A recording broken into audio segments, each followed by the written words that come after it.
Okay, we're talking Charlo versus Canelo, Canelo versus Charlo, both undisputed versus undisputed kings here on BWTM Sports Gaming.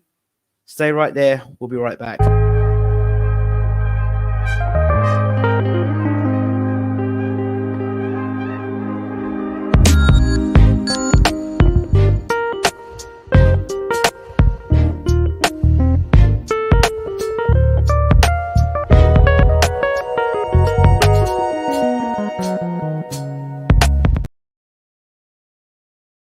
So the fight is less than 24 hours away. Saul Canelo Alvarez versus Jermell Charlo. You know, when I thought about Charlo versus Canelo, I always thought it was going to be Jermell Charlo fighting Canelo, but it's Jermell Charlo instead, stepping up, undisputed champion in his weight category versus Canelo at middleweight. So let's get into this fight and let's talk about the way I see this fight order. Certain things are going through my fight off the top of my head. So I've kind of waited until the weigh-in to say this. Both guys look pretty good in the weigh-in. Canelo looks good at the weigh-in. Charlo looks good at the weigh-in. You know, the thing that first comes to my mind is Canelo's been in a lot of fights. This will be his 60th fight. His 60th fight. And he's been fighting for so long. So there's surely wear and tear in his body. And no matter what Canelo tells you, I've had the great training camp, blah, blah, blah, blah, blah. He's older. And that wear and tear will be an issue in his career because he's getting older. That's just natural. So nobody beats Father Time, no matter who you are. So that's one thing. On the other side, I look at Charlo, and he looks good on the scales, and he's talking the stuff that he will talk. But things that concern me is that, like, this is the biggest fight of his career, right? Been off 2 years with them out. It's almost 2 years he's been out. They like to let us now the layoff, the injury to the hand. So all those things coming. Would Canelo have been so quick to have taken on Charlo had he been fighting regularly? There wasn't a hand injury. And Charlo creeped up the weight. See, there's a lot of other things that need to be considered. On the night, so now he's made 168. So in the gym, he's moved around at a certain weight. Now he's got 24 hours to rehydrate. So when he rehydrates to, you know, he might rehydrate tomorrow. And he may rehydrate, so he's 167. He may rehydrate to 180 pounds. Now, Canelo is used to rehydrating at 180 pounds or 185 pounds. He's used to that because his body's done it over a period of time. Charlo now has packed on weight, fighting 2 weight divisions. He jumped up.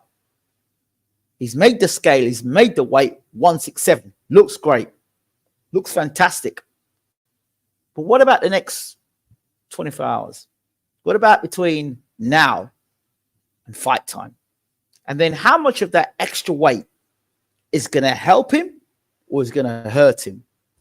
Canelo doesn't need to worry about that. All Canelo needs to worry about is his game plan coming into this fight. And mentally, I think it's a big one for Canelo. He's a king, but Charlo's a king as well. Charlo's a king in his weight division. And Canelo has fought other world champions, yeah? But king versus king, where one person's undisputed and the other person's undisputed in their weight categories. They're the best in their weight categories. You can't expect one king to kiss the other king's ass. Not until there's an understanding of who the overall king is. At this minute in time, Charlo believes that he's the king. And Canelo believes that he's the king. So until they get in the ring and step through the ropes, there is a certain behavior that Canelo is used to. Like, you know, Canelo's a great fighter. He's this and that. And you see a lot of the fighters of recent times kissing his ass. Well, Charlo's not about that. He's like, listen, I'm not about that. I'm not going to start doing that now for you. I'm not going to start doing that for you because I'm a king. Now, you kick my ass, that's fine. But I'm a king from where I am. In my world, I'm a king. And now I'm coming into your world, and I'm going to show you that I'm a king in your world too as well. So a lot of the king energy there at the moment is coming from Charlo. And rightly so, he's got the belt. So, well, okay, Canelo, you got belts. Okay, I got belts as well. Yeah, okay. You got WBC, I got WBC. You got WBO, well, I got WBO. So I got what I'm mirror imaging what you got. So you might have been around a lot longer. You may have had a lot more experience. And then it's how I determine you as a king. I see you as a king. Has a lot of your fights been cherry picked? Have you had a lot of favorable decisions? That's how sort of Charlo's looking at him, you know what, this guy has got a lot of things on a platter to him. But he needs to understand that the Canelo's been around a long time, and he's fought a long time, and he's beaten a lot of guys. He's beaten a lot of guys. It's not just Canelo is a superstar because a lot of Mexicans like him. There are a lot of Mexicans that like a lot of fighters. But this guy can actually fight, and he's got experience. Yeah, there's questionable decisions he had against, what's this guy? Lara. Well, I thought Lara beat him. And then Bivol did beat him, good and proper. And Floyd's beating him. So, they're always going to talk about how Canelo's going to be better than Floyd, or how Canelo's resume is better than Floyd because he's moved up all these weight divisions. But he still didn't beat Floyd. When he was given the opportunity, he didn't beat Floyd. That's that. And it wasn't like, Canelo didn't have experience. You look at the amount of fights Canelo had before he fought Floyd. He had a lot of experience. And a lot of people thought that Canelo was going to beat Floyd. On the night, it didn't happen. Floyd beat him, outmaneuvered him, outboxed him, much like what Bivol did. Use a jab, box him, hit and move, put punches together, and back Canelo up and make Canelo look ordinary for a guy who had much better fundamental boxing skills than Canelo, in my opinion. And I told people that Bivol is another situation altogether. Now, a lot of unknowns about Charlo. What I do know about Charlo is that he's an emotional guy. Now, the other thing I picked up about the press is that they are confusing Jermell with Jamal. Or I'll just say Mel and Maul. Maul has got his issues, and he's a loudmouth out of the two of them. He really is a loudmouth. And when you're around somebody who's a loudmouth, you tend to kind of follow or to be like that person. That tends to happen. So for me, I think that the media's like, oh, this guy is quiet. This guy's reserved. This guy is not talking all like how Jamal talks. And because Jamal is in the background dealing with his own issues, we understand a lot more about Jermell on the kind of fighter he is. He's a very dedicated fighter, very focused, very goal-orientated fighter. And he's a guy that takes his work very seriously and is very, and for what I understand about him, is very, very aware of the people that are around him and the people around him that he needs to be a success and to continue being successful. And he understands that his brother is not the kind of energy that he wants to be around. So I understand that he's a very serious guy. So the one thing I didn't like about Jermell at the weigh-in, he was talking about, yeah, we're doing it for the culture. We're doing it for the culture. Bro, don't get caught into that trap. Don't caught into getting caught. Canelo will talk to the Mexicans, because that's his fan base. And he's done it over and over again. And when he comes fight night, he's just going to focus in on doing a job. Let's just hope that Charlo isn't focused, gets too emotionally riled up for this fight. Biggest fight of my career. I'm fighting Canelo. I've got to beat Canelo, and I've got to do it for the community. I got to do it for the brothers.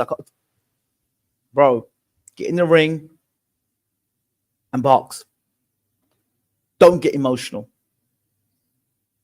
What Charlo must avoid is staying on the ropes. You've got to stay off the ropes. Keep away from those ropes.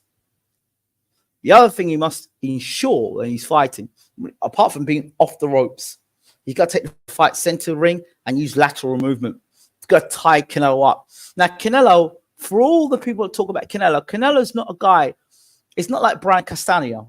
Brian Castano, I think the second fight, the way Charlo fought the second fight against Brian Castano is how I believe he should fight Canelo. But if he's fighting Canelo, there are things he cannot afford to do against Canelo. Those exchanges that he has with Castano, he can't be leaving his chin in the air or using the jab and overstretching and leaving his chin out to dry. Because Canelo will hit you with uppercuts, short left hooks, work the body. When you throw that jab, you slip and slide, bang onto the body. A lot of things that Charlo does well, but when he's throwing all them punches, he leaves himself open. And yes, he's defensively sound, but whereas in Castano, when he hits him, Castano can absorb that power and come back. When he now is fighting Canelo, he might not be as fast, and then his durability might not be the same. So for me, I have concerns about the shootout. For me, if I'm telling Canelo, I'm telling Charlo, listen, this guy's not active for 12 rounds. This guy fights in spurts. And when he don't want to fight, you fight. Do you understand? When he don't want to fight, you fight. You've got to push this guy for 3 minutes of each round. And I don't think Canelo can do 3 minutes of each round. People talk about experience. Experience is only useful if you allow that person to tap into that experience.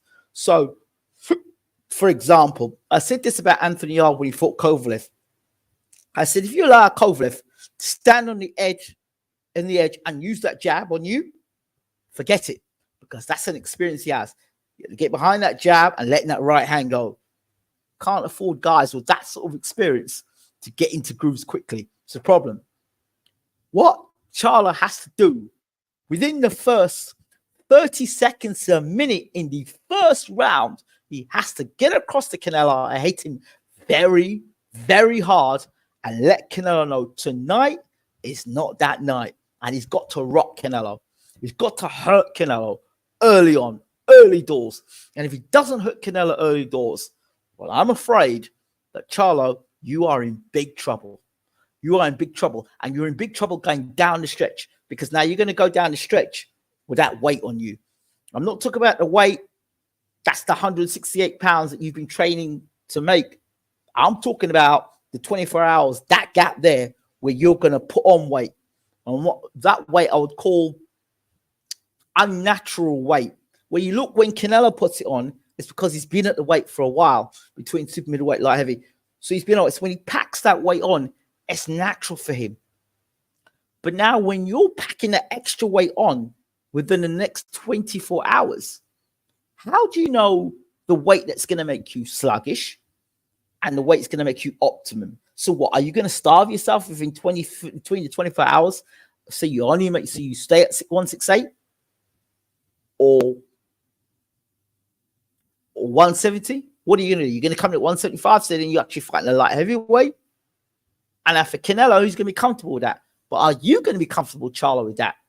And where you might be comfortable for 3 or 4 or 5 rounds, if Canelo comes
internet all night tonight. But let's keep going. Right. So I can't remember what I was saying. But my point is this. It's that unnatural weight that Charlo puts on between now and 24 hours time, like before fight night. So it's like, how does Charlo fight with that extra weight? And then going down the stretch, the first 6 rounds, like I said, for me, Charlo must impose his will within the first 30 seconds of the bout. He must. 30 seconds to a minute of fight. He's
So this is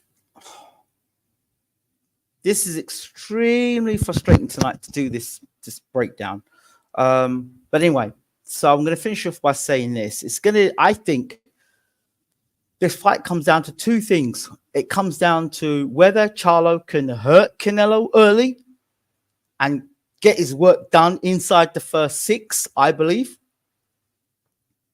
And then after that, the next 6 rounds, it's how much the extra weight that that Charlo's put on either helps Charlo or hurts Charlo. You know, in all his fights, even the Castagna fight, the first fight and the second fight,